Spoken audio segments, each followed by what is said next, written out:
Akashvani Hassan radio doctor. ಕೇಳುಗರಿಗೆಲ್ಲ ನಮಸ್ಕಾರ. ನಿಮಗೆಲ್ಲ ಇಂದಿನ ಆರೋಗ್ಯ ಸಂಚಿಕೆಗೆ ಸ್ವಾಗತ. ಈ ಕಾರ್ಯಕ್ರಮದಲ್ಲಿ ಕೂದಲಿನ ಆರೋಗ್ಯ ಈ ಕುರಿತು ಹಾಸನದ ಡಾಕ್ಟರ್ ಚೈತ್ರಾ ಬಿಎಂ ಅವರೊಂದಿಗೆ ಸಂದರ್ಶನವನ್ನು ಕೇಳೋಣ. ಸಂದರ್ಶಕರು ಸುಜಾತಾ ಎಫ್ ತಳವಾರ್. ನಮ್ಮ ಎಲ್ಲ ಪ್ರೀತಿಯ ಕೇಳುಗರಿಗೆ ನಮಸ್ಕಾರ. ಇಂದಿನ ರೇಡಿಯೋ ಡಾಕ್ಟರ್ ಕಾರ್ಯಕ್ರಮಕ್ಕೆ ನಿಮ್ಮೆಲ್ಲರಿಗೂ ಸ್ವಾಗತ. ಇವತ್ತಿನ ಕಾರ್ಯಕ್ರಮದಲ್ಲಿ ನಮ್ಮ ಜೊತೆಗೆ ಕೂದಲಿನ ಆರೋಗ್ಯ ಈ ಕುರಿತಂತೆ ಮಾಹಿತಿಯನ್ನ ಮಾಡಿಕೊಡ್ಲಿಕ್ಕೆ ತಜ್ಞ ವೈದ್ಯರಾದ ಡಾಕ್ಟರ್ ಚೈತ್ರಾ ಬಿಎಂ ಅವರಿದ್ದಾರೆ. ಮೇಡಮ್ ನಮಸ್ಕಾರ. ನಮಸ್ಕಾರ. ಕಾರ್ಯಕ್ರಮಕ್ಕೆ ಸ್ವಾಗತ. Thank you so much. ಹೇಗಿದ್ದೀರಾ? ಸೂಪರ್, ಚೆನ್ನಾಗಿದ್ದೀನಿ. ಕೂದಲಿನ ಆರೋಗ್ಯ ಅಂದ ತಕ್ಷಣ ಕೂದಲಿಗೂ ಒಂದು ಆರೋಗ್ಯ ಇರ್ತಾ ಅನ್ನೋ ತರದ ಒಂದು ಪ್ರಶ್ನೆ ಬರುತ್ತೆ. ಕೂದಲಿಗೆ ಖಂಡಿತವಾಗಿಯೂ ಆರೋಗ್ಯ ಇದೆ. ಈಗ ಬಿಳಿ ಕೂದಲಾಗೋದು ಅವಾಗ ಹಿಂದಿನ ಕಾಲದಲ್ಲಿ ಸ್ವಲ್ಪ ಅಜ್ಜಿಯರಾದ್ಮೇಲೆ ಅಜ್ಜಂದ್ರಾದ್ಮೇಲೆ ವಯಸ್ಸಾದ್ಮೇಲೆ ಕಾಣಿಸ್ತಿತ್ತು. ಆದ್ರೆ ಈಗ ಬಿಳಿ ಕೂದಲಿನ ಸಮಸ್ಯೆ, ಬಾಲ್ಡ್ ಹೆಡೆಡ್ನೆಸ್ ಅಂತ ಹೇಳ್ತೀವಿ, ಅದು ಇರಬಹುದು. ಹೊಟ್ಟಿನ ಸಮಸ್ಯೆ ಅಂತೂ ಗೊತ್ತೇ ಇದೆ, ಎಲ್ಲರಿಗೂ ಆಗ್ತಾ ಇದೆ. ಕಾರಣಗಳನ್ನ ನೀವು ಹೇಳಿರಿ ಅದಕ್ಕೆಲ್ಲ. ಕೂದಲಿನ ಆರೋಗ್ಯ ಅಂದ್ರೆ ಏನು? ಮುಂಚೆ ಎಲ್ಲ ಹೆಂಗಾಗಿತ್ತಿತ್ತಂದ್ರೆ ನಮ್ಮ ಆಹಾರದಲ್ಲಿ ಪೌಷ್ಟಿಕಾಂಶಗಳು ಅದೆಲ್ಲ ಎಕ್ಸ್ಟ್ರಾ ಅಂತ ಯಾರು ತಲೆ ಕೆಡ್ಸ್ಕೊಂತ ಇರ್ಲಿಲ್ಲ. ಇವಾಗ ನಮ್ದು ಸ್ಟ್ರೆಸ್ ಆಗ್ಲಿ, ನಮ್ದು ಲೈಫ್ ಸ್ಟೈಲ್ ಆಗ್ಲಿ, ಅಥವಾ ನಮ್ಗಳಿಗಿರೋ ಪೌಷ್ಟಿಕಾಂಶಗಳಾಗ್ಲಿ ಎಲ್ಲದರಲ್ಲೂ ಕೊರತೆ ಖಂಡಿತ ಇದೆ. ಮತ್ತೆ ಮೇನ್ ಸ್ಟ್ರೆಸ್ ಕಾರಣ. ನಾರ್ಮಲ್ ಆಗಿ ಏನ್ ಮಾಡ್ತಾ ಇದ್ವಿ ಮುಂಚೆ, ಅದಕ್ಕಿಂತ ಇವಾಗ ಎಕ್ಸ್ಟ್ರಾ ಕೇರ್ ಕೊಡ್ಲೇಬೇಕಾಗಿದೆ. ಅಂಡ್ ಇವಾಗ ವ್ಯಕ್ತಿತ್ವದ ಪರಿಚಯ ಅಂತ ಬಂದಾಗ ಕೂದಲು ತುಂಬಾ ಇಂಪಾರ್ಟೆಂಟ್. ಅಂದ್ರೆ ಲೈಕ್ ಇವಾಗ ಕಾನ್ಫಿಡೆನ್ಸ್ ಆಗ್ಲಿ, ಅವರಿಗೆ ಅಪಿಯರೆನ್ಸ್ ಆಗ್ಲಿ, ಕೂದಲು ತುಂಬಾ ಇಂಪಾರ್ಟೆಂಟ್. ಸೊ ಎಲ್ಲರೂ ಇವಾಗ ಹೆಚ್ಚು ಇಂಪಾರ್ಟೆನ್ಸ್ ಕೊಡ್ತಾರೆ ಕೂದಲಿಗೋಸ್ಕರ. ಅದರಿಂದ ನಮ್ಗೆ ಇವಾಗ ಹೇರ್ ಕೇರ್ ತುಂಬಾ ಅವಶ್ಯಕತೆ ಇದೆ. ಅಂಡ್ ಇವಾಗ ಎನ್ವೈರನ್ಮೆಂಟಲ್ ಆಗ್ಲಿ ಅಥವಾ ಪೊಲ್ಯೂಷನ್ಸ್ ಆಗ್ಲಿ ಮತ್ತೆ UV ರೇಸ್ ಇಂದ ಡ್ಯಾಮೇಜ್ ಆಗ್ಲಿ ಎಲ್ಲಾನು ಮ್ಯಾಟರ್ ಆಗತ್ತೆ. ಹೇರ್ ಕೇರ್ ಅಂತ ಬಂದಾಗ ಬರೀ ಜಸ್ಟ್ ಆಯಿಲ್ ಹಚ್ಚೋದಾಗ್ಲಿ, ಮುಂಚೆ ಎಲ್ಲ ನಮ್ಗೆ ಎಣ್ಣೆ ಹಚ್ಚೋದು, ಚೆನ್ನಾಗಿ ಮಸಾಜ್ ಮಾಡೋದು, ಇಲ್ಲ ಸೀಗೆಕಾಯಿ ಇಲ್ಲ ಕಡಲೆ ಹಿಟ್ಟಲ್ಲಿ ಸ್ನಾನ ಮಾಡೋದು. ಬಟ್ ಇವಾಗ ಯಾರಿಗೂ ಅಷ್ಟು ಟೈಮ್ ಇರಲ್ಲ. ಇವಾಗ ಎಲ್ಲರಿಗೂ ಶಾಂಪೂ ಬೇಕು, ಬಿಕಾಸ್ ಯಾರಿಗೂ ಸೀಗೆ ಪುಡಿಯಲ್ಲಿ ಸ್ನಾನ ಮಾಡೋ ಅಷ್ಟು ಪೇಷನ್ಸ್ ಇರಲ್ಲ. ನಾನು ಹೇರ್ ಕೇರ್ ಬಗ್ಗೆ ಇವತ್ತೇನ್ ಮಾಹಿತಿ ಕೊಡ್ತೀನಿ ಅಂತಂದ್ರೆ, ಒಂದು ಕೂದಲು ಉದ್ರೋ ಸಮಸ್ಯೆ ನಾರ್ಮಲ್ ಆಗಿ ಹೆಂಗಿರತ್ತೆ, ಇವಾಗ ದಿನಕ್ಕೆ 50ರಿಂದ 100 ಹೇರ್ ಫಾಲ್ ಆಗೋದು ನಾರ್ಮಲ್. ಅದು ಸಾಮಾನ್ಯವಾಗಿ ಅಷ್ಟು ಆಗ್ಲೇ ಆಗತ್ತೆ ಯಾರಿಗೆ ಆದ್ರೂ. ಸೊ ಅದಕ್ಕಿಂತ ಹೆಚ್ಚಾಗಿ ಆಗ್ತಾ ಇದೆ ಅಂತ ಅಂದ್ರೆ ನಾವು ಅದ್ರ ಬಗ್ಗೆ ಗಮನ ಕೊಡ್ಬೇಕು, ಅಥವಾ ವೈದ್ಯರ ಬಳಿ ಹೋಗ್ಬೇಕಾಗತ್ತೆ. ಅದು ಏನ್ ತೊಂದರೆ ಇದೆ ಅಂತ ಚೆಕ್ ಮಾಡ್ಬೇಕಾಗತ್ತೆ.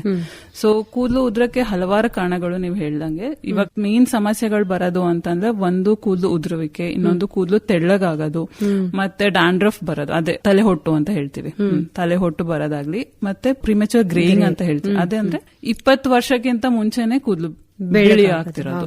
ಈಗ ಸಣ್ಣ ಮಕ್ಕಳು 10 ವರ್ಷ ಇವಾಗೆಲ್ಲ 10 ವರ್ಷ 12 ವರ್ಷ ಮಕ್ಕಳಿಗೆ ಎಲ್ಲ ಬಿಳಿ ಕೂದಲು ಬರೋದು ಸಮಸ್ಯೆಗಳು ಆಗ್ತಾನೆ ಇದೆ. ಅದಕ್ಕೆಲ್ಲ ಈ ವಂಶವಾಹಿನೂ ಒಂದು ಕಾರಣ. ಹೇರ್ಗೆ ಒಂದು ಮೇನ್ ಕಾರಣ ಜೆನೆಟಿಕ್ಸ್. ಅಂದ್ರೆ ನಮ್ ತಂದೆ ತಾಯಿಗಳಿಂದ ಬಂದಿರೋ ಜೀನ್ಸ್, ಅದನ್ನು ತುಂಬಾ ಮುಖ್ಯ ಆಗತ್ತೆ. ಸೊ ಬಿಳಿ ಕೂದಲು ಅಷ್ಟೇನೆ. ಕೆಲವರಿಗೆ ಇವಾಗ ಆಲ್ರೆಡಿ ಅವ್ರ ತಂದೆ ತಾಯಿಗಳಿಗೆ ಸ್ವಲ್ಪ ಅವರಿಗೆ ಒಂದು 35 ವರ್ಷ ಅಥವಾ 30 ವರ್ಷ ಹಂಗ್ ಬಿಳಿ ಕೂದಲಿದೆ ಅಂದ್ರೆ ಅವ್ರ ಮಕ್ಕಳಲ್ಲಿ ಇನ್ನ ಬೇಗ ಬರೋ ಚಾನ್ಸಸ್ ಇರತ್ತೆ.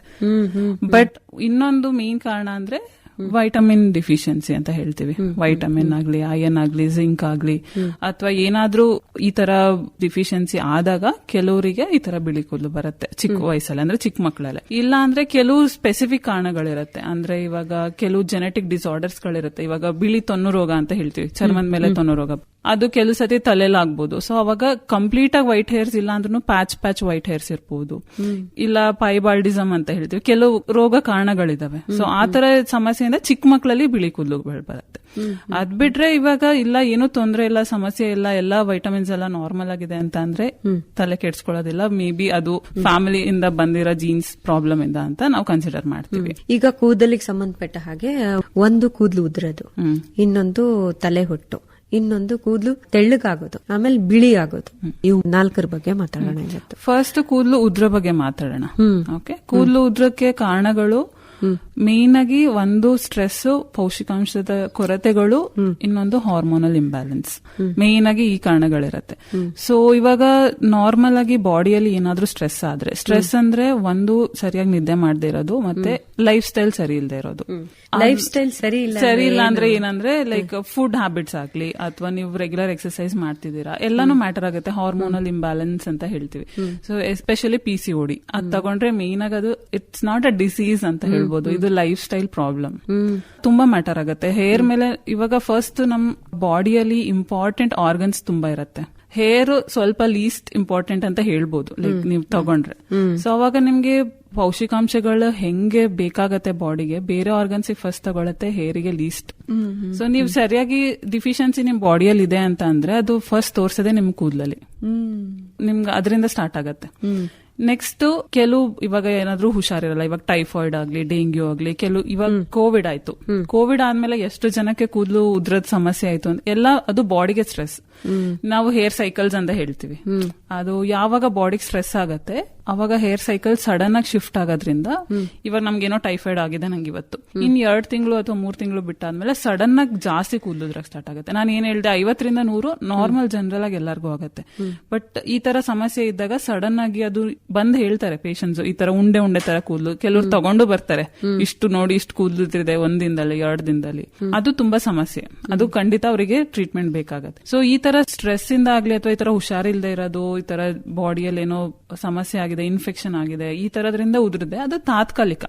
ನಿಮ್ಗೊಂದ್ ಸ್ವಲ್ಪ ದಿನ ಇರುತ್ತೆ, ಅದು ಕ್ರಮೇಣ ಕಡಿಮೆ ಆಗತ್ತೆ. ಅದು ಏನಕ್ಕಂದ್ರೆ ಬಿಕಾಸ್ ಬಾಡಿಯಲ್ಲಿ ಅಂಡರ್ ಸ್ಟ್ರೆಸ್ ಇರುತ್ತೆ. ಸೊ ಅದು 2-3 ಮಂತ್ಸ್ ಆದ್ಮೇಲೆ ಕೂದಲು ಉದುರುತ್ತೆ, ಆಮೇಲೆ ನಾರ್ಮಲ್ ಆಗುತ್ತೆ. ಬಟ್ ಅದಾದ್ಮೇಲೂ ನಾರ್ಮಲ್ ಆಗಿಲ್ಲ, ಕಂಟಿನ್ಯೂಸ್ ಆಗಿ ಹಂಗೆ ಉದುರುತ್ತಾರೆ ಇದೆ ಅಂತಂದ್ರೆ ಮತ್ತೆ ನಾವು ಅದಕ್ಕೆ ಬ್ಲಡ್ ಟೆಸ್ಟ್ ಎಲ್ಲ ಮಾಡ್ತೀವಿ. ಯೂಶಲಿ ಏನಾದ್ರೂ ಡಿಫಿಷಿಯನ್ಸಿ ಇದೆಯಾ, ಐರನ್ ಡಿಫಿಷಿಯನ್ಸಿ ಇದೆಯಾ, vitamin D, vitamin B12 deficiency ಇದೆಯಾ, ಇಲ್ಲ ಆ ತರ ಸಮಸ್ಯೆಗಳಿದೆ ಚೆಕ್ ಮಾಡ್ಬೇಕು. ಇಲ್ಲ ಇನ್ನೊಂದು ಅಂದ್ರೆ ಹಾರ್ಮೋನಲ್, ನಾನು ಹೇಳ್ದಂಗೆ ಥೈರಾಯ್ಡ್ ಸಮಸ್ಯೆ, ಇದರ್ ಹೈಪೋಥೈರಾಯ್ಡ್ ಅಂತ ಹೇಳ್ತೀವಿ, ಹೈಪರ್ ಥೈರಾಯ್ಡ್ ಅಂತಾನು ಹೇಳ್ತೀವಿ. ಸೊ 2 ಸಮಸ್ಯೆ ಇದ್ರೂ ಕೂದಲುದ್ರುತ್ತೆ. ಸೊ ಅದು ಒಂದು ಇಂಪಾರ್ಟೆಂಟ್. ಅದಾದ್ಮೇಲೆ ಬರೋದು ಹುಡುಗಿಯರಲ್ಲಿ PCOD ಪ್ರಾಬ್ಲಮ್. ಇವಾಗಂತೂ 4 ಜನದಲ್ಲಿ ಒಬ್ರಿಗೆ ಇದ್ದೇ ಇರತ್ತೆ, ಅಷ್ಟು ಕಾಮನ್ ಆಗಿದೆ. ಸೊ ಅಂತವ್ರಲ್ಲಿ ಏನಾಗುತ್ತೆ, ಫೇಸ್ ಮೇಲೆ ಕೂದಲು ಜಾಸ್ತಿ ಬರುತ್ತೆ, ಬಟ್ ತಲೆಯಲ್ಲಿರೋ ಕೂದಲು ಜಾಸ್ತಿ ಉದ್ರಕ್ ಸ್ಟಾರ್ಟ್ ಆಗುತ್ತೆ. ಅದು ಪ್ಯೂರ್ಲಿ ಬಿಕಾಸ್ ಆಫ್ ಹಾರ್ಮೋನ್ಸ್. ಆಯ್ತಾ, ಅದಾದ್ಮೇಲೆ ಹೆಣ್ಮಕ್ಳಲ್ಲಿ ಇನ್ನೊಂದು ಹೆಂಗಸರಲ್ಲಿ ಏನಂದ್ರೆ ಮೆನೋಪಾಸ್, ಮುಟ್ಟು ನಿಂತಾದ್ಮೇಲೆ ಸಡನ್ ಆಗಿ ಹಾರ್ಮೋನ್ಸ್ ಎಲ್ಲಾನು ಕಡಿಮೆ ಆಗುತ್ತೆ. ಸೊ ಅವಾಗ ನಾರ್ಮಲಿ ಹೇರ್ ಫಾಲ್ ಜಾಸ್ತಿ ಆಗೇ ಆಗತ್ತೆ, ಅಥವಾ ಕೂದಲು ತೆಳ್ಳಗಾಗಕ್ ಸ್ಟಾರ್ಟ್ ಆಗತ್ತೆ. ಅದಾದ್ಮೇಲೆ ಮೇಲ್ಸ್, ಇವಾಗ ಗಂಡಸರಲ್ಲಿ ಏನಂತ ಅಂದ್ರೆ ಇವಾಗ ನೀವು ನೋಡಿರ್ಬೋದು ಬಾಲ್ಡ್ನೆಸ್. ಬಾಲ್ಡ್ನೆಸ್ ಏನಂತ ಅಂದ್ರೆ ಅದು ಮೇನ್ ಆಗಿ ಅವ್ರದ್ದು ಟೆಸ್ಟೋಸ್ಟೆರಾನ್ ಹಾರ್ಮೋನ್ ಮತ್ತೆ ಜೆನೆಟಿಕ್ಸ್. ಇವಾಗ ಅವ್ರ ಫ್ಯಾಮಿಲಿ ಅವ್ರಿಗೆ ಯಾರಿಗಾದ್ರೂ ಈ ತರ ಬಾಲ್ಡ್ನೆಸ್ ಇದ್ರೆ ಅವ್ರಿಗೆ ಅರ್ಲಿ ಆಗಿ ಸ್ಟಾರ್ಟ್ ಆಗುತ್ತೆ.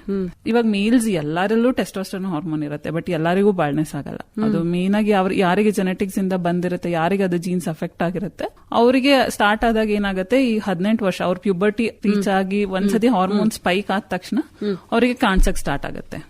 ಮೇನ್ ಆಗಿ ಫ್ರಂಟ್ ಕೂದಲು, ಹೇರ್ ಲೈನ್ ಅಂತ ಏನ್ ಹೇಳ್ತೀವಿ, ಅದು ರಿಸೈಡ್ ಆಗ್ತಾ ಹೋಗುತ್ತೆ. ಇಲ್ಲಿ ಮೇಲ್ಗಡೆ ನೆತ್ತಿ ಮೇಲೆ ಕೂದಲು ತೆಳ್ಳಗಾಗ್ತಾ ಹೋಗುತ್ತೆ, ಉದುರುತ್ತೆ. ಫಸ್ಟ್ ಸ್ಟಾರ್ಟ್ ಆಗದೆ ಉದ್ರದಿಂದ. ಬಟ್ ಎಲ್ಲರೂ ನೆಗ್ಲೆಕ್ಟ್ ಮಾಡ್ತಾರೆ, ಅಥವಾ ಅವರಿಗೆ ಗೊತ್ತಿರಲ್ಲ, ಮೇ ಬಿ ಡಾಕ್ಟರ್ಸ್ ಹತ್ರ ಹೋಗ್ಬೇಕು ಸರಿ ಆಗತ್ತೆ ಅಂತ ಸುಮ್ನೆ ಅವರು ನೆಗ್ಲೆಕ್ಟ್ ಮಾಡ್ತಾರೆ. ಬಟ್ ಒಂದ್ಸತಿ ಬಾಳ್ನೆ ಸ್ಟಾರ್ಟ್ ಆಗ್ಬಿಟ್ರೆ ಮತ್ತೆ ನಾವು ಅದನ್ನ ಕೂದಲು ವಾಪಸ್ ತರ್ಸಕ್ಕಾಗಲ್ಲ. ಅವಾಗ ಮತ್ತೆ ನಾವು ಕಸಿ ಮಾಡ್ಬೇಕು, ಆತರ ಹೋಗುತ್ತೆ. ಅದು ಮೇಲ್ ಗಂಡಸಲ್ಲಿ ಮೇನ್ ಆಗಿ ಅದು. ಅದಾದ್ಮೇಲೆ ಇವಾಗ ನೆಕ್ಸ್ಟ್ ಡೆಲಿವರಿ ಟೈಮ್ ಅಲ್ಲಿ ಪ್ರೆಗ್ನೆನ್ಸಿ ಟೈಮ್ ಅಲ್ಲಿ ಏನಾಗುತ್ತೆ, ಹಾರ್ಮೋನ್ಸ್ ಇಂದ ಕೂದಲು ಹಂಗೆ ಚೆನ್ನಾಗಿ ಗ್ರೋತ್ ಆಗತ್ತೆ. ಬಟ್ ಡೆಲಿವರಿ ಆಗಿ 2 to 3 ಮಂತ್ಸ್ ಆದ್ಮೇಲೆ ಎಲ್ಲಾ ಕೂದಲು ಉದ್ರಕ್ ಸ್ಟಾರ್ಟ್ ಆಗುತ್ತೆ. ಎಲ್ಲರೂ ಕಂಪ್ಲೇನ್ ಅದು, ಡೆಲಿವರಿ ಆಯ್ತು ನನ್ ಕೂದಲು ಇಷ್ಟು ದಪ್ಪ ಆಯ್ತು, ಅರ್ಧ ಆಗ್ಬಿಟ್ಟಿದೆ ಥಿಕ್ನೆಸ್. ಅದು main because of hormones only. ಅಂದ್ರೆ ಪ್ರೆಗ್ನೆನ್ಸಿ ಟೈಮ್ ಅಲ್ಲಿ ಈಸ್ಟ್ರೋಜನ್, ಪ್ರೊಜೆಸ್ಟರಾನ್ ಅಂತ ಹಾರ್ಮೋನ್ಸ್ ಜಾಸ್ತಿ ಇರುತ್ತೆ. ಪ್ರೆಗ್ನೆನ್ಸಿ ಒಂದ್ಸತಿ ಡೆಲಿವರಿ ಆದ ತಕ್ಷಣ ಫುಲ್ ಕಡಿಮೆ ಆಗುತ್ತೆ. ಸೊ ಅವಾಗ ಏನಾಗುತ್ತೆ, ಒಂದ್ಸತಿ ಹಾರ್ಮೋನ್ಸ್ ಕಡಿಮೆ ಆದ ತಕ್ಷಣ ಕೂದಲು ಎಲ್ಲ ಉದ್ರಕ್ ಸ್ಟಾರ್ಟ್ ಆಗುತ್ತೆ.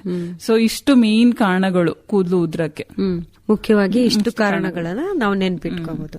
ಅದನ್ ಬಿಟ್ಟು ಈಗ ಚಳಿಗಾಲಕ್ಕೆ ತುಂಬಾ ಅದು ಸೀಸನಲ್ ಒಂದ್ ಹೇಳ್ತೀವಿ. ಅಂದ್ರೆ ಇವಾಗ ಚಳಿಗಾಲದಲ್ಲಿ ಸ್ವಲ್ಪ ಏನಾಗತ್ತೆ, ಕೂದಲು ಉದ್ರದ್ ಸ್ಟಾರ್ಟ್ ಆಗತ್ತೆ. ಅದು ಸೀಸನಲ್ ಇರುತ್ತೆ. ಮಳೆಗಾಲದಲ್ಲಿ, ಚಳಿಗಾಲದಲ್ಲಿ ಅದು ಸೀಸನ್ ಸ್ಟಾರ್ಟ್ ಆದಾಗ, ಸೀಸನ್ ಎಂಡಿಂಗ್ ಅಲ್ಲಿ ಅದು ಸ್ವಲ್ಪ ಇರುತ್ತೆ. ಬಟ್ ಅದು ನಿಮ್ಗೆ ಅಷ್ಟೊಂದು ಕೂದಲು ಉದ್ರಲ್ಲ. ನಿಮ್ಗೆ ಕಂಪ್ಯಾರಿಟಿವ್ಲಿ ಇವಾಗ ಎಷ್ಟಿರುತ್ತೆ ಅದರಿಂದ ಒಂದು 10-20 ಕೂದಲು ಜಾಸ್ತಿ ಉದ್ರಬಹುದು ಹೊರತು ತುಂಬಾ ಡ್ರಾಸ್ಟಿಕ್ ಆಗಿ ಚೇಂಜ್ ಇರಲ್ಲ. ಬಟ್ ಸೀಸನಲ್ ಹೇರ್ ಫಾಲ್ ಅಂತೂ ಇದ್ದೇ ಇರುತ್ತೆ, ಎಲ್ಲರಿಗೂ ಇದ್ದೇ ಇರುತ್ತೆ. ಅದು ಕಾಮನ್, ಎಲ್ಲರಿಗೂ ಆಗೇ ಆಗತ್ತೆ. ಅದು ಅಷ್ಟೊಂದು ಏನು ಇಂಪಾರ್ಟೆನ್ಸ್ ಆತರ ಏನು ಇಲ್ಲ, ಅದು ನಾರ್ಮಲ್ ಆಗಿ ಎಲ್ಲರಿಗೂ ಆಗತ್ತೆ. ಈಗ ಅತಿಯಾಗಿ ಕೆಮಿಕಲ್ ಇರುವಂತಹ ಶಾಂಪೂಗಳ ಬಳಕೆಯಿಂದನೂ ಕೂಡ ಕೂದಲು ಉದುರುತ್ತೆ ಅನ್ಸುತ್ತೆ. ಕೂದಲು ಶಾಂಪೂ ಇಂದ ಉದುರುತ್ತೆ ಅನ್ನೋದು ಮಿತ್. ತುಂಬಾ ಮಿತ್ಗಳಿದಾವೆ ಆತರ ನೋಡಕ್ ಹೋದ್ರೆ. ಏನೇನಿದೆ? ಇದು ಒಂದು, ಎಣ್ಣೆ ಹಚ್ಚೋದ್ರಿಂದ ಕೂದಲು ಬೆಳೆಯುತ್ತೆ, ಅದು ಮಿತ್. ಹೌದಾ? ಆಯ್ತಾ. ಆಮೇಲೆ ತುಂಬಾ ಸತಿ ಶೇವ್ ಮಾಡ್ಬಿಟ್ರೆ ಕೂದಲು ಬೆಳೆಯುತ್ತೆ ಅದು ಮಿತ್. ಆಮೇಲೆ ಕೂದಲು ಕಟ್ ಮಾಡ್ಸಿದ್ರೆ ಕೂದಲು ಬೇಗ ಬೆಳೆಯುತ್ತೆ ಅನ್ನೋದು ಮಿತ್. ಕೂದಲು ನಾವು ಕಟ್ ಮಾಡ್ಸೋದ್ ಕೆಳಗಡೆ, ಬಟ್ ಕೂದಲು ಬೆಳೆಯೋದು ಬುಡದಿಂದ. ಸೊ ಏನೋ ಡಿಫ್ರೆನ್ಸ್ ಆಗಲ್ಲ. ನೀವು ಅದು ಕೂದಲು ಕಟ್ ಮಾಡ್ಸೋದು ಏನಕ್ಕೆ ಅಂದ್ರೆ ಕೆಳಗಡೆ ಬಿಕಾಸ್ ಆಫ್ ಎನ್ವೈರನ್ಮೆಂಟಲ್ ಪೊಲ್ಯೂಷನ್ ಕೂದಲು ಆಚೆ ಇರೋದೆಲ್ಲ ಸ್ವಲ್ಪ ಡ್ಯಾಮೇಜ್ ಆಗಿರುತ್ತೆ, ಸ್ಪ್ಲಿಟ್ ಎಂಡ್ ಆಗಿರುತ್ತೆ. ಸೊ ಅದನ್ನೆಲ್ಲ ನೀಟಾಗ್ಲಿ ಅಂತ ನಾವು ಕಟ್ ಮಾಡಿಸ್ತೀವಿ. ಬಟ್ ಕೂದಲು ಕಟ್ ಮಾಡ್ಸೋದಕ್ಕೂ ಕೂದಲು ಬೆಳೆಯೋದಕ್ಕೂ ಏನು ಸಂಬಂಧ ಇಲ್ಲ. ಆಮೇಲೆ ತುಂಬಾ ಎಣ್ಣೆ ಹಚ್ಚೋದು ಅವಶ್ಯಕತೆ ಇದೆಯಾ? ಕೂದಲು ಬೆಳೆಯಕ್ಕೆ ಇಲ್ಲ. ಬಟ್ ಕೂದಲು ಚೆನ್ನಾಗಿ ಕಂಡೀಷನಿಂಗ್ ಮಾಡೋದಾಗ್ಲಿ ಅಥವಾ ಡ್ರೈನೆಸ್ ಪ್ರಿವೆಂಟ್ ಮಾಡಕ್ಕಾಗ್ಲಿ ತುಂಬಾ ಹೆಲ್ಪ್ ಆಗುತ್ತೆ, ಎಣ್ಣೆ ಬೇಕು. ಬಟ್ ಕೂದಲು ಬೆಳೆಯಕ್ಕೆ ಎಣ್ಣೆ ಹೆಲ್ಪ್ ಆಗತ್ತಾ? ಇಲ್ಲ. ಮತ್ತೆ ಏನೇನೆಲ್ಲ ಹಾಕಿ ಕುದಿಸಿ ಎಲ್ಲ ಹಚ್ಕೋತಾರಲ್ಲ, ಮಾಯಿಶ್ಚರೈಸಿಂಗ್. ಇವಾಗ ತಲೆದು, ಚರ್ಮದ್ದು ಡ್ರೈನೆಸ್ ಆಗ್ಲಿ ಅಥವಾ ಕೂದಲು ಡ್ರೈನೆಸ್ ಆಗ್ಲಿ ಖಂಡಿತ ಹೆಲ್ಪ್ ಆಗತ್ತೆ, ಇಲ್ಲ ಅಂತ ಹೇಳಲ್ಲ. ಅದಕ್ಕೆ ನಾವು ಯೂಶಲಿ ಏನ್ ಮಾಡ್ತೀವಿ, ಸ್ನಾನ ಮಾಡಕ್ಕಿಂತ 1 hour ಮುಂಚೆ ಇಲ್ಲ 2 hours ಮುಂಚೆ ಕೂದಲಿಗೆ ಚೆನ್ನಾಗಿ ಆಯಿಲ್ ಹಚ್ಚಿ ಸ್ನಾನ ಮಾಡ್ಕೊಳ್ಳಿ. ಓವರ್ ನೈಟ್ ಬಿಡೋ ಅವಶ್ಯಕತೆ ಇಲ್ಲ ಒಂದದು. ಮತ್ತೆ ಶಾಂಪುಗಳಿಗೆ ಬಂದ್ರೆ ಇವಾಗ ಮಾರ್ಕೆಟ್ ಅಲ್ಲಿ ಇರೋ ಎಲ್ಲಾ ಶಾಂಪುಗಳು ಹಾರ್ಶ್ ಅಂತ ಹೇಳ್ಬೋದು. ಹಾರ್ಶ್ ಅನ್ನೋದಕ್ಕಿಂತ ಸಲ್ಫೇಟ್ ಅಂಶ ಅನ್ನೋದು ಒಂದ್ ಇರುತ್ತೆ ಶಾಂಪು. ಅದು ಯೂಶಲಿ ಇವಾಗೆಲ್ಲ ಮಾರ್ಕೆಟಿಂಗ್ ಅಲ್ಲೂ sulphate free shampoo, sulphate free. Basically ಅದು ಜಸ್ಟ್ ಕೂದಲಿಗೆ ಡ್ರೈನೆಸ್ ಕಾಸ್ ಮಾಡುತ್ತೆ. ಸಲ್ಫೇಟ್ ಇರೋದು ಸ್ವಲ್ಪ ಹಾರ್ಶ್ ಇರುತ್ತೆ ಅಂತ ಅಷ್ಟೇ. ಅದ್ ಬಿಟ್ರೆ ಶಾಂಪುಗಳಿಂದ ಚೇಂಜ್ ಮಾಡೋದ್ರಿಂದ ಕೂದಲು ಉದುರುತ್ತೆ ಅಥವಾ ಶಾಂಪು ಹಚ್ಚಿದ ತಕ್ಷಣ ಕೂದಲು ಏನೋ ಚೆನ್ನಾಗಿ ಬೆಳೆಯುತ್ತೆ ಆ ತರ ಎಲ್ಲ ಏನೂ ಇಲ್ಲ. ಇಟ್ಸ್ ಜಸ್ಟ್ ಬಿಕಾಸ್ ನಮ್ ಕೂದಲು ಡ್ರೈನೆಸ್ ನ ಕಂಟ್ರೋಲ್ ಮಾಡಕ್ಕೆ ಅಷ್ಟೇ. ನಾವು ಹಾರ್ಶ್ ಕೆಮಿಕಲ್ಸ್ ಯೂಸ್ ಮಾಡಬಾರ್ದು ಅಂತ ಸಲ್ಫೇಟ್ ಫ್ರೀ ಶಾಂಪು ಯೂಸ್ ಮಾಡಿದ್ರೆ ಫ್ರಿಜಿನೆಸ್ ಅಂತ ಏನ್ ಹೇಳ್ತೀವಿ, ಡ್ರೈನೆಸ್ ಅಂತ ಏನ್ ಹೇಳ್ತೀವಿ, ಅದು ಸ್ವಲ್ಪ ಕಡಿಮೆ ಆಗತ್ತೆ ಅಷ್ಟೇ. ಅದ್ ಬಿಟ್ರೆ ಅದೇ ನಾನು ಇನ್ನೊಂದು ಹೇಳಿದ್ದು, ಕೂದಲು ಶೇವ್ ಮಾಡುತ್ತಾರೆ ಏನಾದ್ರು ಉದುರ್ತಾ ಇದ್ರೆ ಸೊ ಚೆನ್ನಾಗಿ ಕೂದಲು ಬರುತ್ತೆ ಅಂತ. ಅದನ್ನು ಏನು ಇಲ್ಲ. ರೂಟ್ ಕಾಸ್ ಏನಿರುತ್ತೆ, ಹೇರ್ ರೂಟ್ಸ್ ಏನಿರುತ್ತೆ, ನೀವು ಶೇವ್ ಮಾಡಿ ಬಿಡಿ ಏನು ಮ್ಯಾಟರ್ ಆಗಲ್ಲ. ಅದು ಒಳಗಡೆಯಿಂದ ಹೆಂಗ್ ಬೆಳಿಬೇಕೋ ಅದು ಹಂಗೆ ಬೆಳೆಯುತ್ತೆ. ಅದನ್ನು ಮಿತ್ತೇನೆ. ಎಷ್ಟೊಂದ್ ಜನ ಕೂದಲು ಉದುರ್ತಾ ಇತ್ತು ಅದಕ್ಕೆ ಮುಡಿ ಕೊಟ್ಬಿಟ್ಟೆ ನಾನು, ಸೊ ಕೂದಲು ಬೆಳಿಲಿ ಚೆನ್ನಾಗಿ ಅಂತ. ಕೂದಲು ನೀಳವಾಗಿ ದಟ್ಟವಾಗಿ ಇರೋ ಕೂದಲು ಇದಕ್ಕಿದ್ದಂಗೆ ಗುಂಗುರಾಗ್ಬಿಡುತ್ತಲ್ಲ, ಯಾಕೆ? ಅದು ಈಗ ನಾನು ಹೇಳ್ದಂಗೆ ಒಂದು ಹೇರ್ ಸ್ಟ್ರಾಂಡ್ಸ್ ಅಂತ ಹೇಳ್ತೀವಿ, ಅಂದ್ರೆ ಅದೇ ಕೂದಲು ಸ್ಟ್ರಾಂಡ್ಸ್. ಅದು ಮೇನ್ ಆಗಿ ಕೆರಾಟಿನ್ ಅನ್ನೋ ಅಂಶದಿಂದ ಫಾರ್ಮ್ ಆಗಿರುತ್ತೆ. ಕೆರಾಟಿನ್ ಅಂದ್ರೆ nothing but protein. So protein deficiency ಆಗಿರ್ಬಹುದು. ಮತ್ತೆ ಕೆಲವು ಸತಿ ತುಂಬಾ ಎನ್ವೈರನ್ಮೆಂಟಲ್ ಪೊಲ್ಯೂಷನ್ ಇಂದ ಅಥವಾ ತುಂಬಾ ಹಾರ್ಶ್ ಕೆಮಿಕಲ್ ಯೂಸ್ ಮಾಡೋದ್ರಿಂದ ತುಂಬಾ ಡ್ರೈ ಆಗಿ ಸ್ಟ್ರಾಂಡ್ಸ್ ಅಲ್ಲಿ ಮೇಲ್ಗಡೆ ಕ್ಯೂಟಿಕಲ್ ಅಂಶ ಅನ್ನೋದಿರುತ್ತೆ. ಸೊ ಅದೆಲ್ಲ ಡ್ಯಾಮೇಜ್ ಆಗಿರೋದ್ರಿಂದನೂ ಆತರ ಫ್ರಿಜಿನೆಸ್ ಬರೋದು, ಡ್ರೈ ಆಗೋದು, ಶೈನಿನೇ ಇಲ್ಲ, ಒಂಥರ ಲಸ್ಟರ್ಲೆಸ್ ಅಂತ ಹೇಳ್ತೀವಿ, ಅಂದ್ರೆ ಒಂಥರ ನೋಡಕ್ಕೆ ಕೂದಲು ಒಣಗಿರೋ ತರ ಇರೋದು, ಆ ತರ ಎಲ್ಲ ಬರೋದು. ಒಂದು ಹಾರ್ಶ್ ಕೆಮಿಕಲ್ ಅಥವಾ ಎನ್ವೈರನ್ಮೆಂಟಲ್ ಪೊಲ್ಯೂಷನ್ ಇಂದ ಆಗಿರ್ಬೋದು, ಇನ್ನೊಂದು ಈ ತರ ಪ್ರೋಟೀನ್ ಅಂಶ ಏನಾದ್ರೂ ಕಡಿಮೆ ಆಗಿರೋದ್ರಿಂದನೂ ಆಗಿರಬಹುದು. ಅದೇನಿದ್ರು ವೈದ್ಯರ ಹತ್ರ ಹೋದಾಗ ಮಾತ್ರ ಗೊತ್ತಾಗುತ್ತೆ. ಅದು ಬಿಟ್ರೆ ಈ ಅಜ್ಜಿ ಔಷಧಿಗಳೆಲ್ಲ ಕೆಲಸ ಮಾಡುತ್ತಾ ಈ ಕೂದಲು ಬೆಳೆಯಕ್ಕೆ, ಕೂದಲು ನೀಟಾಗಿ ಇಟ್ಕೊಳ್ಳಕ್ಕೆ, ಕೂದಲು ಹೊಳಪ್ ಬರಕ್ಕೆ? ಗಿಡಮೂಲಿಕೆಗಳು ಈಗ ಮನೆ ಮುಂದೆ ಬೆಳೆಯುವಂತ ದಾಸವಾಳ ಇರ್ಬೋದು, ಅದೆಲ್ಲ ಈ ಅಲೋವೆರಾ, ದಾಸವಾಳಗಳು, ಕೆಲವರು ಈ ಮೊಟ್ಟೆ ಬಿಳಿ ಭಾಗ ಎಲ್ಲ ಯೂಸ್ ಮಾಡ್ತಾರಲ್ಲ, ಅದು ಕೂದಲು ಬೆಳೆಯೋದಕ್ಕೆ ಅನ್ನೋದಕ್ಕಿಂತ ನಾನು ಹೇಳೋದು ಕೂದಲು ಹೊಳಪ್ ಬರಕ್ಕೆ ಹೆಲ್ಪ್ ಮಾಡುತ್ತೆ. ಅಂದ್ರೆ ಅದು ಕಂಡೀಷನಿಂಗ್ ಎಫೆಕ್ಟ್. ಇವಾಗ ಎಣ್ಣೆ ಆಗ್ಲಿ, ಅಲೋವೆರಾ ಆಗ್ಲಿ, ಅಥವಾ ದಾಸವಾಳದ ಗಿಡದಾಗ್ಲಿ, ಅಥವಾ ಮೊಟ್ಟೆದ ಬಿಳಿ ಬಾಗ್ಲಿ, ಎಲ್ಲಾನು ಕೂದಲು ಕಂಡೀಷನಿಂಗ್ ಅಥವಾ ಮಾಯಿಶ್ಚರೈಸಿಂಗ್ ಅಂತ ಹೇಳ್ಬೋದು. ಅದಕ್ಕೆ ಖಂಡಿತ ಹೆಲ್ಪ್ ಮಾಡುತ್ತೆ. ಅವಾಗ ಕೂದಲು ನಿಮಗೆ ಹೊಳಪ್ ತರ ಬರುತ್ತೆ. ಅದ್ ಬಿಟ್ರೆ ಕೂದಲು ಬೆಳೆಯಕ್ ಹೆಲ್ಪ್ ಮಾಡುತ್ತೆ ಅನ್ನೋದು ಇಲ್ಲ. ಕೂದಲು ಅಂದ್ರೆ ಮೇಲ್ಗಡೆ ಈಗಾಗ್ಲೇ ಬಂದಿರೋ ಕೂದಲು ಏನಿರುತ್ತೆ ಇವಾಗ ಅದಕ್ಕೆ ಹೊಳಪಿಗೆ ಖಂಡಿತ ಹೆಲ್ಪ್ ಮಾಡುತ್ತೆ. ಈಗ ಮುಖ್ಯವಾಗಿ ಕಾಡುವಂತದ್ದು ಅಂತಂದ್ರೆ ತಲೆ ಹೊಟ್ಟು. ಯಾಕೆ ತಲೆ ಹೊಟ್ಟಿಗೂ ಮತ್ತೆ ನಾವು ತಿನ್ನುವಂತಹ ಆಹಾರ ಪದಾರ್ಥಗಳಿಗೂ ಏನಾದ್ರೂ ಸಂಬಂಧ ಇದೆಯಾ? ಹೌದು, ಆಹಾರ ಪದಾರ್ಥ ಅನ್ನೋದಕ್ಕಿಂತ ಮೇನ್ ಆಗಿ ಆಯಿಲ್ ಪ್ರೊಡಕ್ಷನ್. ಇವಾಗ ನಮ್ದು ಫೇಸ್ ಮೇಲೆ ಮತ್ತೆ ನಮ್ದು ಸ್ಕ್ಯಾಲ್ಪ್ ಅಂತ ಹೇಳ್ತೀವಿ, ಸ್ಕಿನ್, ಇವಾಗ ತಲೆದು ಬುರುಡೆದು, ಸೊ ಅಲ್ಲಿ ಆಯಿಲ್ ಗ್ಲ್ಯಾಂಡ್ಸ್ ಇರುತ್ತೆ. ಸಾಮಾನ್ಯವಾಗಿ ಏನಾಗುತ್ತೆ, ಒಂದು ಸ್ಟ್ರೆಸ್ ಇಂದ ಮೇನ್ ಆಗಿ ಡ್ಯಾಂಡ್ರಫ್ ಬರೋದು ಮೇನ್ ಆಗಿ. ಸೊ ಯಾವಾಗ ಸ್ಟ್ರೆಸ್ ಇರುತ್ತೆ ಅವಾಗ ಈ ತರ ಒಳಗಡೆಯಿಂದ ಸ್ಟ್ರೆಸ್ ಹಾರ್ಮೋನ್ಸ್ ರಿಲೀಸ್ ಆದಾಗ ಆಯಿಲ್ ಗ್ಲ್ಯಾಂಡ್ ಸೆಕ್ರೀಷನ್ಸ್ ಆಗೋದು, ಅದಾದ್ಮೇಲೆ ಆಯಿಲ್ ಗ್ಲ್ಯಾಂಡ್ ತುಂಬಾ ಆಯಿಲ್ ಆದಾಗ ಅದು ಇನ್ಫ್ಲಮೇಷನ್ ಅಂತ ಹೇಳ್ತೀವಿ. ಇನ್ಫ್ಲಮೇಷನ್ ಜಾಸ್ತಿ ಆದಾಗ ನಾರ್ಮಲ್ ಹೊಟ್ಟಿಗಿಂತ ಜಾಸ್ತಿ ಆಗಿ ಅವ್ರಿಗೆ ಇಚಿಂಗ್ ಸ್ಟಾರ್ಟ್ ಆಗೋದು, ಕೂದಲು ಹೊಟ್ಟು ಜಾಸ್ತಿ ದಪ್ಪ ದಪ್ಪ ತರ ಆಗಿ ಉದ್ರೋದು, ಅದೆಲ್ಲ ಆಗುತ್ತೆ. ಇಲ್ಲಾಂದ್ರೆ ಜನರಲಿ ನಾರ್ಮಲ್ ಆಗಿ ತಲೆ ಹೊಟ್ಟು ನೀವು ಜಾಸ್ತಿ ದಿನ ತಲೆಗೆ ಸ್ನಾನ ಮಾಡ್ಲಿಲ್ಲ ಅಂದ್ರೆ ಕೂದಲು ಎಲ್ಲ ಡರ್ಟ್ ಎಲ್ಲ ಸೇರ್ಕೊಂಡು ಆಯಿಲ್ ಎಲ್ಲ ಜಾಸ್ತಿ ಪ್ರೊಡಕ್ಷನ್ ಆಗಿ ಅಲ್ಲೇ ಉಳ್ಕೊಂಡು ಅದು ನಿಮ್ಗೆ ಡ್ಯಾಂಡ್ರಫ್ ತರ ತೋರ್ಸತ್ತೆ, ಅಂದ್ರೆ ಹೊಟ್ಟು ತರ ಬರುತ್ತೆ ಆಚೆ. ನೀವು ವಾರದಲ್ಲಿ 2 ರಿಂದ 3 ಸತಿ ಸ್ನಾನ ಮಾಡಿ ಅದು ಮೇಂಟೈನ್ ಆಗ್ತಾ ಇದೆ ಅಂದ್ರೆ ಏನು ಸಮಸ್ಯೆ ಇಲ್ಲ. ಅದು ನಾರ್ಮಲ್ ಆಗಿ ಸ್ವಲ್ಪ ಬಂದೇ ಬರುತ್ತೆ, ಅವಾಗ ಆಯಿಲ್ ಪ್ರೊಡಕ್ಷನ್ ಜಾಸ್ತಿ ಇರುತ್ತೆ ಅವಾಗ. ಬಟ್ ಅದು ನೀವು ಫ್ರೀಕ್ವೆಂಟ್ ಆಗಿ ಡೈಲಿ ಸ್ನಾನ ಮಾಡ್ತಿದ್ರು ನಿಮಗೆ ಹೊಟ್ಟು ಬರ್ತಾ ಇದೆ ಅಂದ್ರೆ ಒಂದು ಸ್ಟ್ರೆಸ್ ಮೇನ್ ಕಾಸ್. ಅದ್ ಬಿಟ್ರೆ ಕೆಲವು ಇವಾಗ ಸೋರಿಯಾಸಿಸ್ ಅಂತಾನು ಇರಬಹುದು. ಕೆಲವರು ಏನ್ ಮಾಡ್ತಾರೆ, ಸೋರಿಯಾಸಿಸ್ ಇರುತ್ತೆ ಬಟ್ ಅವ್ರು ತಲೆ ಹೊಟ್ಟು ಅಂತ ನೆಗ್ಲೆಕ್ಟ್ ಮಾಡ್ತಿರ್ತಾರೆ. ಸೊ ಅದು ವೈದ್ಯರ ಬಳಿ ಹೋದಾಗ ಗೊತ್ತಾಗತ್ತೆ, ಬಿಕಾಸ್ ಅದು ನಾರ್ಮಲ್ ಡ್ಯಾಂಡ್ರಫ್ ಇಲ್ಲ ಸೋರಿಯಾಸಿಸ್ ಅಥವಾ ಬೇರೆ ಏನಾದ್ರು ತೊಂದರೆಗಳಿದೆಯಾ ಅದು ಅದರಿಂದನೂ ಗೊತ್ತಾಗತ್ತೆ. ಮೇನ್ ಕಾರಣ ನನಗೆ ಕೇಳಿದ್ರೆ ಸ್ಟ್ರೆಸ್. ಆಮೇಲೆ ಯಾರಿಗೆ ಆಯಿಲ್ ಪ್ರೊಡಕ್ಷನ್ ಜಾಸ್ತಿ ಇರುತ್ತೆ, ಇವಾಗ ಕೆಲವರಿಗೆ ಮೊಡವೆಗಳು ಬರೋದಾಗ್ಲಿ ಫೇಸ್ ಮೇಲೆ, ಅವ್ರಿಗೆ ಕೇಳಿದ್ರೆ ಅವ್ರಿಗೆ ತಲೆ ಹೊಟ್ಟು ಜಾಸ್ತಿ ಇದ್ದೇ ಇರುತ್ತೆ, mainly because hormones. So stress ಇದ್ದಾಗ ನಿಮ್ಗೆ ಜಾಸ್ತಿ ಏನೋ ಆಗೇ ಆಗತ್ತೆ ಹೊಟ್ಟು. ಈಗ ಗ್ರೇ ಹೇರ್ಗೆ ಹೇಳಿದ್ರಿ ನೀವು, ವಂಶವಾಹಿನಲ್ಲೂ ಇದ್ದಿರಬಹುದು ಅಥವಾ ಪೌಷ್ಟಿಕಾಂಶಗಳ ಕೊರತೆಯಿಂದನೂ ಆಗತ್ತೆ ಅಂತ ಹೇಳಿದ್ರಿ. ಅದು ಆಹಾರದಲ್ಲಿ ಬದಲಾವಣೆ ಮಾಡ್ಕೊಳ್ಳೋದ್ರಿಂದ, ನಮ್ಮ ದೇಹಕ್ಕೆ ಬೇಕಾಗಿರುವ ಪೋಷಕಾಂಶಗಳನ್ನ ಒದಗಿಸೋದ್ರಿಂದ ಅದನ್ನ ರಿವರ್ಸ್ ಮಾಡ್ಕೋಬಹುದಾ?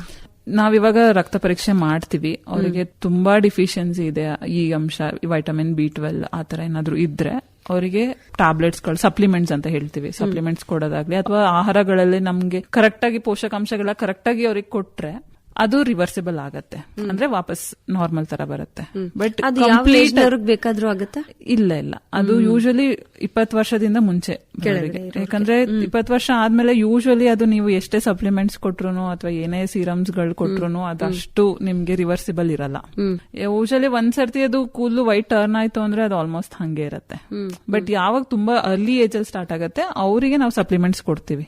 ಇವಾಗ ವೈಟಮಿನ್ B12 ಆಗ್ಲಿ ಅಥವಾ ಬೇರೆ ಮಾತ್ರೆಗಳೆಲ್ಲ ಇದಾವೆ, ಅವರಿಗೆ ಡಿಫಿಷಿಯನ್ಸಿ ಇದ್ರೆ ಖಂಡಿತ ಹೆಲ್ಪ್ ಆಗುತ್ತೆ. ಬಟ್ ಡಿಫಿಷಿಯನ್ಸಿ ಇಲ್ಲ, ಎಲ್ಲಾ ರಕ್ತ ಪರೀಕ್ಷೆಗಳಲ್ಲಿ ಎಲ್ಲಾ ನಾರ್ಮಲ್ ಇದೆ ಅಂತಂದ್ರೆ ಅದನ್ನ ಮತ್ತೆ ರಿವರ್ಸಿಬಲ್ ಮಾಡಕ್ ಕಷ್ಟ.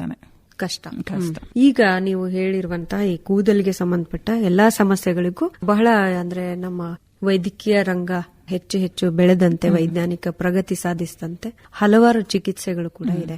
ಹೀಗೂ ಮಾಡ್ಕೋಬಹುದಾ ಅನ್ನೋ ತರದ ಚಿಕಿತ್ಸೆಗಳೆಲ್ಲ ಬಂದಿದೆ.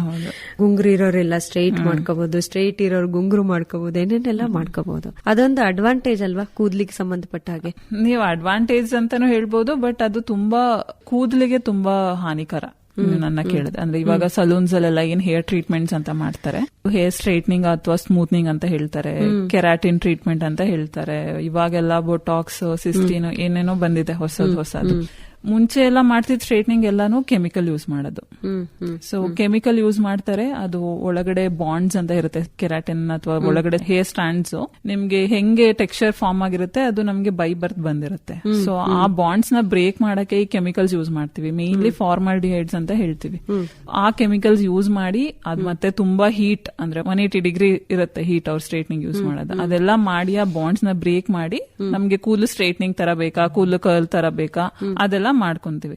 ಸೊ ನಾವು ನಾರ್ಮಲ್ ಮನೇಲಿ ಮಾಡೋದು ಜಸ್ಟ್ ಇಟ್ ಇಸ್ ಟೆಂಪ್ರರಿ. ನೀವು ಒಂದ್ಸತಿ ಮಾಡಿ ಒಂದ್ಸತಿ ಹೇರ್ ವಾಶ್ ಮಾಡಿದ್ರೆ ಅದು ಹೋಗುತ್ತೆ. ಬಟ್ ಸಲೂನ್ಸ್ ಅಲ್ಲೆಲ್ಲ ಮಾಡೋ ಹೇರ್ ಟ್ರೀಟ್ಮೆಂಟ್ಸ್ ಹೆಂಗೆ ಅಂದ್ರೆ ಪರ್ಮನೆಂಟ್ ಅಂತ ಹೇಳ್ತಂದ್ರೆ ಹೊಸ ಕೂದಲು ಬರೋ ತನಕ ಅದು ಹಂಗೆ ಇರುತ್ತೆ. ಅದು ನೋಡಕ್ಕೆ ಚೆನ್ನಾಗಿ ಕಾಣ್ಬೇಕು ಅಂತ ಮಾಡ್ಕೊಂತೀವಿ, ಬಟ್ ಅದು ಹೇರ್ ಸ್ಟ್ಯಾಂಡ್ ಡ್ಯಾಮೇಜ್ ಆಗತ್ತೆ.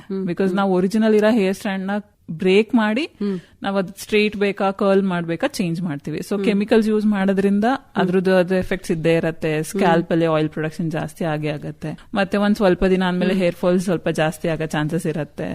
ಮತ್ತೆ ಆ ಹೇರ್ ಸ್ಟ್ಯಾಂಡ್ ಆಲ್ರೆಡಿ ಮಾಡಿರ್ತಾರಲ್ಲ ಅದು ಡ್ಯಾಮೇಜ್ ಆದಂಗೆ ಲೆಕ್ಕ. ಯಾಕಂದ್ರೆ ಇವಾಗ ಅದು ನಿಮ್ಮ ಹೊಸ ಕೂದಲು ಬರೋ ತನಕ ನಿಮ್ಗೆ ಅದ್ ಹಂಗೆ ಇರತ್ತೆ.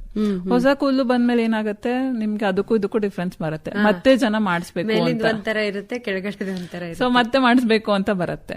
ಸೊ ಹಂಗ್ ಮಾಡಿದಾಗ ರೀಟಚ್ ಅಂತ ಮಾಡ್ತಾರೆ ರಾದರ್ ದನ್ ಫುಲ್ ಕೂದಲು ಮಾಡ್ತಾರೆ. ಯಾಕಂದ್ರೆ ಆಲ್ರೆಡಿ ಹೇರ್ ಟ್ರೀಟ್ ಆಗಿರೋ ಕೂದಲನ್ನ ಮತ್ತೆ ಮಾಡಿಸ್ಬಾರ್ದು, ಅದಿನ್ನ ಡ್ಯಾಮೇಜ್ ಮಾಡ್ದಂಗೆ ಕೂದಲಿಗೆ. ಬಟ್ ಇದು ಕೂದಲು ಏನೋ ಚೆನ್ನಾಗತ್ತೆ ಅಂತ ಮಾಡಿಸ್ಬೇಕು ಅಂತಂದ್ರೆ ಅದು ತಪ್ಪು. ಇದು ಜಸ್ಟ್ ನೋಡಕ್ಕೆ ನಮ್ದು ಕೂದಲು ಚೆನ್ನಾಗಿ ಮೇಂಟೈನ್ ಮಾಡಕ್ ಈಸಿ ಆಗತ್ತೆ, ಅಥವಾ ಸ್ಟ್ರೈಟ್ನಿಂಗ್ ಮಾಡ್ಕೊಂಡ್ರೆ ಮೇಂಟೆನೆನ್ಸ್ ಮಾಡಕ್ ಈಸಿ ಆಗತ್ತೆ, ಕೂದಲು ಸಿಕ್ಕ ಆಗಲ್ಲ, ಆ ತರ ಕಾರಣಕ್ಕೆ ಮಾಡಿಸ್ಕೊಬೇಕು ಹೊರತು ಅದರಿಂದ ಏನು ಹೆಲ್ಪ್ ಅಂತೂ ಏನೋ ಆಗಲ್ಲ. ಅದೊಂಥರ ಡ್ಯಾಮೇಜ್ ಆದಂಗೆ. ಅಥವಾ ಹೇರ್ ಕಲರಿಂಗ್ ಆಗ್ಲಿ, ಇವಾಗ ಸ್ಟ್ರೀಕ್ಸ್ ತರ ಮಾಡಿಸ್ಕೊಂತಾರೆ, ಅಥವಾ ಫುಲ್ ಗ್ಲೋಬಲ್ ಕಲರ್ ಅಂದ್ರೆ ಫುಲ್ ಕಲರೇ ಚೇಂಜ್ ಮಾಡಿಸ್ಕೊಂತಾರೆ. ಹೇರ್ ಕಲರಿಂಗ್ ಒಂದು ಟ್ರೆಂಡ್ ಅಲ್ವಾ? ಟ್ರೆಂಡ್ ಅದು ಹೆಂಗಂದ್ರೆ ನಿಮ್ ಒರಿಜಿನಲ್ ಹೇರ್ ಕಲರ್ ತೆಗೆದು ನೀವು ಲೈಟರ್ ಶೇಡ್ ಮಾಡಿಸ್ತೀರಾ ಅಂದ್ರೆ ಅದು ಯಾವತ್ತೂ ಡ್ಯಾಮೇಜ್ ಆದಂಗೆನೆ ಕೂದಲು.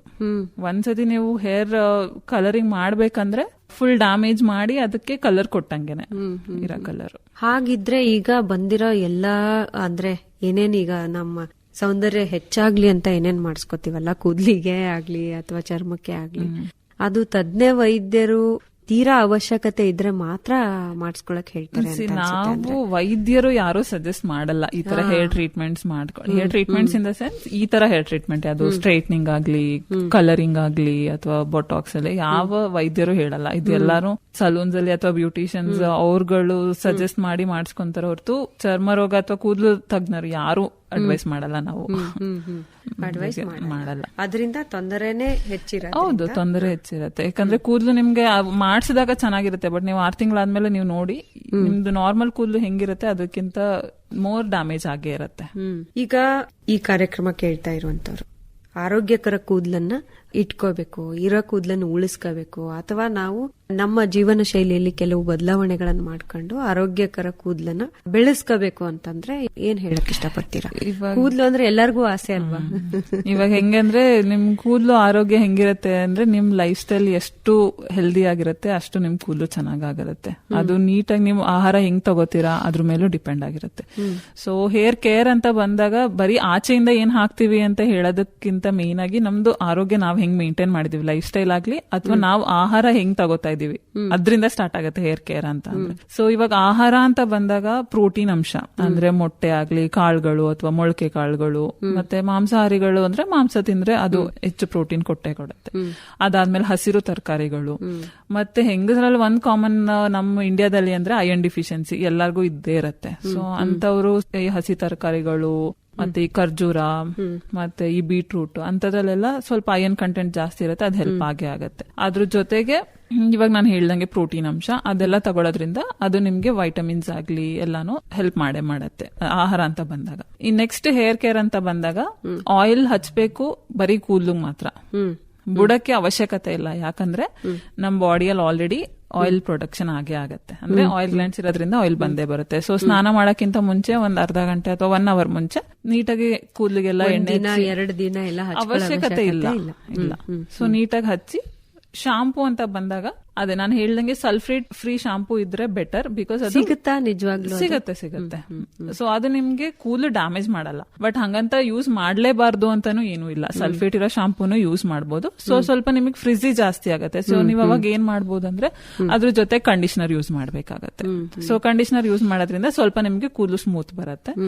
ಇಲ್ಲ ಕೆಲವರು ಏನಾಗುತ್ತೆ ಸ್ನಾನ ಆದ್ಮೇಲೆ ಲೀವ್ ಆನ್ ಸೀರಮ್ಸ್ ಅಂತಾನು ಬರುತ್ತೆ. ಅಂದ್ರೆ ಇವಾಗ ಒದ್ದೆ ತಲೆಗೆ ನೀಟಾಗಿ ಹಚ್ಚೋದು ಸೀರಮ್ಸ್ ತರ ಬರುತ್ತೆ. ಅದನ್ನು ನಿಮ್ಗೆ ಫ್ರಿಸ್ ಕಂಟ್ರೋಲ್ ಇರುತ್ತೆ. ಸೊ ನೀವು ಅಷ್ಟು ಮೇಂಟೈನ್ ಮಾಡಿದಾಗ ನಿಮ್ಗೆ ಜಾಸ್ತಿ ಸಿಕ್ಕಾಗಲ್ಲ, ನೀಟಾಗಿ ಮಾಯಿಶ್ಚರ್ ಇದ್ದಂಗೆ ಇರುತ್ತೆ. ಸೊ ನಾರ್ಮಲ್ ರೂಟೀನ್ ಈ ತರ ನೀವು ಬ್ಯಾಲೆನ್ಸ್ ಮಾಡಬಹುದು.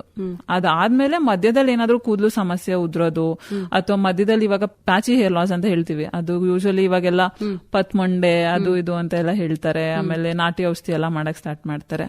ಆತರ ಏನಾದ್ರು ಸಮಸ್ಯೆ ಇದ್ದ ತಕ್ಷಣ ವೈದ್ಯರ ಹತ್ರ ಹೋದ್ರೆ ಏನ್ ಸಮಸ್ಯೆ ಇದೆ ಅಂತ ಕಂಡು ಹಿಡಿದ್ಬಿಟ್ಟು ನಾವ್ ಅದಕ್ಕೆ ಟ್ರೀಟ್ ಮಾಡಿದ್ರೆ ಅದಕ್ಕೆ ಸರಿ ಆಗುತ್ತೆ, ಚಿಕಿತ್ಸೆ ಕೊಡ್ತೀರಾ. ರುಟೀನ್ ಆಗಿ ಇಷ್ಟು ಸಾಕು, ಇನ್ನ ಎಕ್ಸ್ಟ್ರಾ ಅಂತೂ ಇನ್ನೇನು ಬೇಕಾಗಲ್ಲ. ಇನ್ನ ಆಯಿಲ್ ಅಂತ ಬಂದ್ರೆ ಅದ್ರ ಬಗ್ಗೆ ಸ್ವಲ್ಪ ಹೇಳ್ಬೇಕಂದ್ರೆ ಈ ಕೊಬ್ಬರಿ ಎಣ್ಣೆ ಅದು ಯೂಶಲಿ ಜನರಲ್ ಆಗಿ ಎಲ್ಲಾರು ಯೂಸ್ ಮಾಡ್ತಾರೆ. ಕೊಬ್ಬರಿ ಎಣ್ಣೆ ಜಸ್ಟ್ ಮಾಯಿಶ್ಚರೈಸರ್ ಅಷ್ಟೇ, ಅದ್ ಬಿಟ್ರೆ ಇನ್ನೇನು ಹೆಲ್ಪ್ ಮಾಡಲ್ಲ. ಕೊಬ್ಬರಿ ಎಣ್ಣೆ ಹರಳೆಣ್ಣೆ ಸ್ವಲ್ಪ ಕೂದಲು ಗ್ರೋತಿಗೆ ಹೆಲ್ಪ್ ಆಗತ್ತೆ ಅಂತ ಇದೆ, ಸ್ಟಡೀಸ್ ಅಲ್ಲೆಲ್ಲ ಇದೆ ಅಥವಾ ರಿಸರ್ಚ್ ಮಾಡಿರೋದ್ರಲ್ಲೆಲ್ಲ. ಅದ್ ಬಿಟ್ರೆ ಆಮ್ಲಾ ಆಯಿಲ್ ಅದು ಹೆಲ್ಪ್ ಆಗತ್ತೆ, ಅಂದ್ರೆ ಇದು ನೆಲ್ಲಿಕಾಯ್ದು ಮಾಡ್ತಾರಲ್ಲ ಅದು. ಅದ್ ಬಿಟ್ರೆ ಇವಾಗೆಲ್ಲ ರೋಸ್ಮೇರಿ ಆಯಿಲ್ ಅದು ಇದೆಲ್ಲ ಟ್ರೆಂಡಿಂಗ್ ಅಲ್ಲಿ ಇದೆ. ಸೊ ಎಲ್ಲಾನು ಅಷ್ಟೇ ಕಂಡೀಷನಿಂಗ್ ಮೇನ್ ಆಗಿ, ರಾದರ್ ದನ್ ಅಂದ್ರೆ ಕೂದಲು ಬೆಳೆಯೋದಕ್ಕಿಂತ ಕೂದಲು ಚೆನ್ನಾಗಿ. ಈರುಳ್ಳಿಯಲ್ಲಿ ಅದೇ ಕೆಲವು ಕೆಮಿಕಲ್ಸ್ ಇದೆ ಹೆಲ್ಪ್ ಆಗತ್ತೆ ಅಂತ ಹೇಳ್ತಾರೆ, ಬಟ್ ಅದೆಲ್ಲ ಸೈಂಟಿಫಿಕಲಿ ಪ್ರೂವ್ ಇಲ್ಲ ಅದಕ್ಕೇನೆ ಹೇಳ್ತಿರೋದು. ಅದೆಲ್ಲ ಸುಮ್ನೆ ಇವಾಗ ಬರುತ್ತೆ ಮಾರ್ಕೆಟ್ ಅಲ್ಲಿ, ಬಟ್ ನಿಮ್ಗೆ ಅಷ್ಟು ಹೆಲ್ಪ್ ಆಗಲ್ಲ ಕೂದಲು ಗ್ರೋತಿಗೆ. ಇದಿಷ್ಟನ್ನ ಮಾಡ್ಕೋಬಹುದು. ಇದಕ್ಕಿಂತ ಹೆಚ್ಚಿಗೆ ಏನಾದ್ರೂ ಸಮಸ್ಯೆಗಳಿದ್ರೆ ವೈದ್ಯರನ್ನ ಮಾತ್ರ ಕಾಣಬೇಕು. ಈಗ ಕೂದಲಿಗೆ ಸಂಬಂಧಪಟ್ಟ ಹಾಗೆ ಏನೇ ಚಿಕಿತ್ಸೆಗಳಿದ್ರು ಬಹಳ ದುಬಾರಿ ಅಂತ ಹೇಳ್ತಾರಲ್ಲ, ನಿಜಾನ? ನಿಜ. ಹೌದಾ? ಅಂದ್ರೆ ಇವಾಗ ಶಾಂಪೂನೇ ತಗೊಳ್ಳಿ ನೀವು. ನಾನು ಇವಾಗ ಸಲ್ಫೇಟ್ ಫ್ರೀ ಶಾಂಪೂ ಅಂತ ಹೇಳಿದ ತಕ್ಷಣ ನಿಮ್ಗೆ ಮಿನಿಮಮ್ ಆದ್ರೂ ಅದು ಒಂದು ಕಾಸ್ಟ್ ಜಾಸ್ತಿ ಇದ್ದೇ ಇರುತ್ತೆ ನಾರ್ಮಲ್ ಆಗಿರೋದಕ್ಕಿಂತ. ಅದಾದ್ಮೇಲೆ ನಿಮ್ಗೆ ಇವಾಗ ಸಪ್ಲಿಮೆಂಟ್ಸ್ ಆಗ್ಲಿ ಅಥವಾ ಕೆಲವು ಸತಿ ತುಂಬಾ ಕೂದಲು ಉದುರುತ್ತಾ ಇದೆ ಅಂದಾಗ ಈ ತರ ಹೇರ್ ಸೀರಮ್ಸ್ ಎಲ್ಲ ಕೊಡ್ತೀವಿ. ಅದು ಪ್ರಿಪ್ರೇಷನ್ ಅಥವಾ ಅದು ಕಾಸ್ಟ್ ಏನೇ ನಿಮ್ಗೆ ಮಿನಿಮಮ್ 1000 ರೂಪೀಸ್ ಹಂಗಿದ್ದೇ ಇರುತ್ತೆ. ಸೊ ನಿಮ್ಗೆ ಅದೇ ಇವಾಗ ಕರೆಕ್ಟ್ ಆಗಿ ನೀವು ವೈದ್ಯರ ಬಳಿ ಹೋದಾಗ ಕೆಲವರು ಟೆಂಪ್ರರಿ ಟ್ರೀಟ್ಮೆಂಟ್ ಇರುತ್ತೆ. ಸೊ ನೀವೊಂದ್ ಸ್ವಲ್ಪ ದಿನ ಹಚ್ಚಿ ನಿಲ್ಸೋ ತರ ಇರುತ್ತೆ. ಅಷ್ಟು ದಿನ ನಿಮಗೆ ಅದು ಕಾಸ್ಟ್ ಜಾಸ್ತಿ ಆಗೇ ಹೋಗುತ್ತೆ. ಬಟ್ ಅದಾದ್ಮೇಲೆ ನಾರ್ಮಲ್ ಆದ್ಮೇಲೆ ನೀವು ನಾರ್ಮಲ್ ರೂಟೀನ್ ಏನಿರುತ್ತೆ ಅದನ್ನ ಕಂಟಿನ್ಯೂ ಮಾಡ್ಕೊಬಹುದು. ಬಟ್ ಅವ್ರಿಗೆ ತೀರಾ ಕೂದಲು ಸಮಸ್ಯೆ ಇದೆ, ಈಗ ಗಂಡಸರಲ್ಲಿ ಕೂದಲು ಬಾಲ್ಡ್ ಆಗ್ತಾ ಇದೆ ಅಂತವ್ರಿಗೆ ಏನು ಮಾಡಕ್ಕಾಗಲ್ಲ, ಅವರು ಕಂಟಿನ್ಯೂಸ್ ಆಗಿ ಟ್ರೀಟ್ಮೆಂಟ್ ತಗೊಳ್ಳೇಬೇಕಾಗತ್ತೆ. ಅವ್ರಿಗೆ ಎಲ್ಲಿ ತನಕ ಕೂದಲು ಚೆನ್ನಾಗ್ ಬೇಕಂತ ಇರುತ್ತೆ ಅಲ್ಲಿ ತನಕ ತಗೊಳ್ಳೇಬೇಕಾಗತ್ತೆ. ಕೂದಲು ಕಸಿ ಮಾಡೋದು ಎಲ್ಲ ಹೇಳ್ತಾರಲ್ಲ, ಅದು ಆರೋಗ್ಯಕ್ಕೆ ಬೇರೆ ಏನು ವ್ಯತಿರಿಕ್ತ ಪರಿಣಾಮಗಳಿರುತ್ತೆ? ಏನೂ ಆಗಲ್ಲ. ನೀವು ಕರೆಕ್ಟ್ ಆಗಿ ವೈದ್ಯರ ಬಳಿ ಅಥವಾ ಸರ್ಟಿಫೈಡ್ ಹೇರ್ ಟ್ರಾನ್ಸ್ಪ್ಲಾಂಟ್ ಸರ್ಜನ್ಸ್ ಅಂತ ಅವ್ರ ಹತ್ರ ಮಾಡಿಸ್ಕೊಂಡ್ರೆ ಏನೂ ಸಮಸ್ಯೆ ಆಗಲ್ಲ. ಯಾಕಂದ್ರೆ ಇವಾಗೆಲ್ಲ ನೀವು ನೋಡಿರ್ಬೋದು, ಹೇರ್ ಟ್ರಾನ್ಸ್ಪ್ಲಾಂಟೇಶನ್ ಮಾಡಿಸ್ಕೊಂಡು ನಾರ್ತ್ ಇಂಡಿಯಾದಲ್ಲೆಲ್ಲ ಡೆತ್ ಆಗಿರೋದುಂಟು.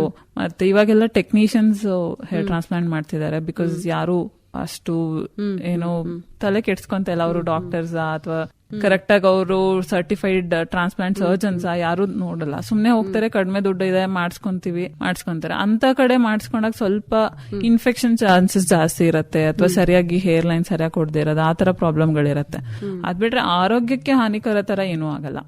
ಹಾಗಾಗಿ ಏನೇ ಸಮಸ್ಯೆಗಳಿದ್ರು ವೈದ್ಯರ ಸಲಹೆಯ ಮೇರೆಗೆ ಮುಂದುವರಿಬೇಕೆ ಹೊರತು ಇನ್ಯಾವುದೋ ಪಕ್ಕದಲ್ಲೇ ಇದೆ ಒಂದು ಸಲೂನ್ ಹೋಗ್ಬಿಡೋಣ, ಮಾಡಿಸ್ಕೊಬಿಡೋಣ, ಅವ್ರು ಮಾಡಿಸ್ಕೊಂಡ್ರಂತೆ ಹೀಗಾಯ್ತಂತೆ, ಈ ಅಂತೆ ಕಂತೆಗಳನ್ನೆಲ್ಲ ನಂಬ್ಕೊಂಡ್ರೆ ಆರೋಗ್ಯದ ಮೇಲೆ ದುಷ್ಪರಿಣಾಮವೇ ಆಗುತ್ತೆ ಹೊರತು ಆರೋಗ್ಯಕ್ಕೆ ಒಳ್ಳೇದು ಆಗೋದು ಕಡಿಮೆ ಅಂತ ಹೇಳ್ತೀರಾ. ಧನ್ಯವಾದಗಳು. ಇದುವರೆಗೆ ಅಂದ್ರೆ ಕೂದ್ಲಿ ಯಾರಿಗ್ ಬೇಡ ಹೇಳಿ ಅಲ್ವಾ, ಸೌಂದರ್ಯಕ್ಕೆ ಇನ್ನ ಮೆರುಗನ್ನ ಹೆಚ್ಚಿಸ್ಲಿಕ್ಕೆ ಉದ್ದ ಕೂದ್ಲು, ನೀಳ ಕೂದ್ಲು, ಜಡೆ, ಆ ಕೂದ್ಲು ಮೇಲೆ ಜಡೆ ಮೇಲೆ ಎಷ್ಟೊಂದ್ ಜನಕ್ಕೆ ಪ್ರೀತಿಯಾಗಿ ಪ್ರೇಮ ಆಗಿ ಮದ್ವೆ ಆದವರು ಖಂಡಿತ ಅಲ್ವಾ.